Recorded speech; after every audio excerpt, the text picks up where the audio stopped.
सुबह सुबह खुलकर शौच न होना अस्वस्थता की निशानी। अधिकांश लोग ऐसे आते हैं, बच्चों से लेकर के बूढ़े लोगों तक, जो पेट की समस्या से जूझ रहे हैं। सुबह ही नहीं, शाम को नहीं, एक एक दिन नहीं, दो दो तीन तीन दिन, और ऐसे ऐसे लोग हैं कि एक एक हफ्ते तक क्लियर मोशन नहीं होता। जब लैक्टेटिव लेते हैं, कोई ऐसा सिरप लेते हैं, या कोई बहुत ज़्यादा रेचक विरेचक कोई चूर्ण या दवाएं लेते हैं, तब जाकर उनको कहीं मोशन होता है। खाते हैं, थोड़ा बहुत खाते रहते हैं, चलते रहते हैं। आंतें इतनी भारी हैं, उसमें मल पता नहीं कितने कितनी खुराकों का पड़ा रहता है। मेरी एक पुस्तक आई थी, कब्ज का सफल उपचार, उसके 2 एडिशन बिक चुके, तीसरा एडिशन आने को है।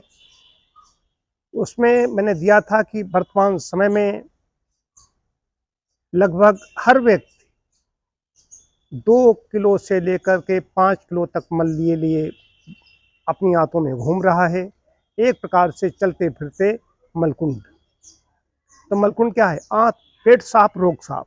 सुबह उठते ही पेट ही साफ नहीं हो रहा है, तो पेट साफ की चिंता करने से पहले सुबह पेट साफ हो, अब इसकी चिंता रहती है। उनको टॉयलेट फोबिया हो जाता है, शौचालय में जाने से भय लगने लगता है। इसके कॉन्स्टिपेशन हो गया, क्रॉनिक कॉन्स्टिपेशन, क्रूर कोष्ठी हो गए। इसके बाद में क्या होता है?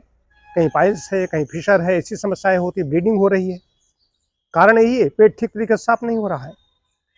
शौचालय में बहुत समय तक बैठते रहते हैं, कूदते रहते हैं, ज़्यादा ताकत लगाते हैं, तो ये समस्या और ज़्यादा बढ़ती चली जाती है।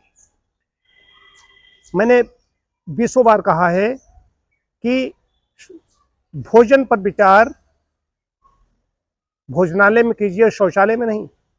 शौचालय में जब जाते हैं तो कहते हैं कि क्या करें। शौचालय में जाकर के व्यक्ति सोचता है क्या खाएं क्या न खाएं, ऐसी गड़बड़ी होता है कि पेट साफ हो, लेकिन जब खाने के लिए बैठता है तो भूल जाता है। एक भोजनालय में ही विचार किया होता कि हमारा कितना फाइबर चाहिए, कितना हमें कार्बोज चाहिए, कितनी प्रोटीन चाहिए, दालें चाहिए, सब्जी चाहिए, हमारे क्या अनुकूल है, हमारे लिए कौन सी पथ्य है, तो मलक्रिया ठीक हो जाती। मलक्रिया ठीक इसलिए नहीं हो रही है। तो रसोई में, भोजनालय में विचार कीजिए कि हमें क्या खाना है। ये मैं बता दूं, सुबह पेट साफ करने के लिए सबसे अच्छी चीज़ है नियमित समय पर भोजन ग्रहण करें। जो भी खाएं अच्छी तरह से चबाकर खाएं। सब्जियों की मात्रा ज़्यादा हो, कुछ उबली हुई होनी चाहिए। उबली मतलब उसमें हल्दी, जीरा ऐसे डाला जा सकता है, थोड़ी चिकनाई डाल सकते हो, सरसों का तेल, तिल का तेल,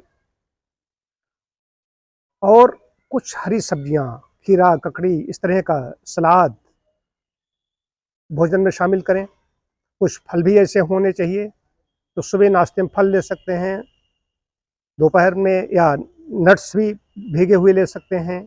सूखे फल होते हैं, ड्राई फ्रूट्स होते हैं, किशमिश, मुनक्का, अंजीर आदि, इनको भी लिया जा सकता है। अब कोई डायबिटीज़ है, वो कहे कि अब इसमें तो बड़े बड़े मुंडे मत भिन्न 20 तरह के लोग सवाल कहते हैं कि वो तो अंजीर बताया, हम तो डायबिटीज, और डायबिटीज़ के लिए नहीं, डायबिटीज़ है तो डायबिटिक डाइट लागू होगी। यहाँ पर बात कॉन्स्टिपेशन की हो रही है। अब उसको कौन सी समस्याएं हैं उससे हमें कोई मतलब नहीं है।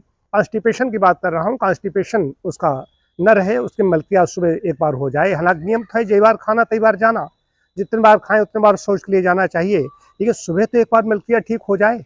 सुबह अगर एक बार पेट साफ हो गया, बस फिर आनंद है, कोई चिंता नहीं, कोई तनाव नहीं, प्रसन्नता एक ऐसी रहती है कि पेट याद नहीं आना चाहिए। पेट कब याद आता है? जब मलक्रिया ठीक नहीं होती, जरूरत से ज़्यादा व्यक्ति खा जाता है, या पेट में कोई समस्या होती है, कोई दर्द होता है, कोई विकार होता है, तब पेट याद आता है। तो पेट याद नहीं आना चाहिए। अब जैसे हम तो निश्चित समय पर खाने वाले लोग हैं, मलक्रिया इस तरीके से होती है जैसे कि रस्सी की तरह, पेशाब करने में वक्त लगे, मल में त्याग में वक्त ही न लगे। ये है क्लियर मल का निकलना, खुलकर शौच होना, और व्यायाम भी करना होगा। आंतों की गति जब स्लो हो जाती है, तब भी मलक्रिया बाहर ठीक तरीके से नहीं होती। हमारे पास अभी एक सज्जन, उनकी करीब 78 वर्ष की अवस्था है, लेक्चरर थे यहाँ पर इंग्लिश के। तो क्यों ऐसा हो रहा है? बाकी तो ज्ञान बहुत है, लेकिन इसके बारे में कोई जानकारी नहीं है।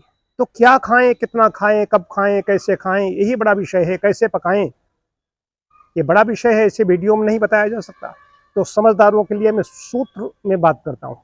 सूत्र में ज़्यादा लंबा पूरा दर्शन बताएं, समझाएं, भैया मान लो, इतना नहीं। सूत्र में बताया, जिसको समझना हो समझे, न समझना हो हवा खाए।